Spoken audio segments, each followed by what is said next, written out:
Сладкое сладкому рознь, и отказ от него не всегда оправдан. Сахар в виде глюкозы – это источник энергии для мозга.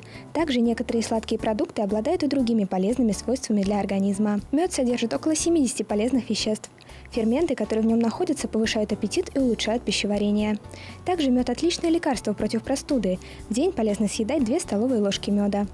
Сухофрукты содержат магний, натрий, железо и поэтому полезны для сердца. К тому же сухофрукты отлично подойдут в качестве быстрого перекуса. В мармеладе, пастиле и зефире содержится пектин. Он снижает уровень холестерина в крови, улучшает работу желудка, выводит токсины из организма. Рекомендуют съедать 20-30 граммов мармелада в день.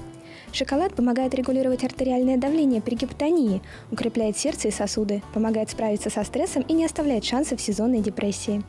Шоколад увеличивает выработку эндорфинов, которые называют гормоны счастья.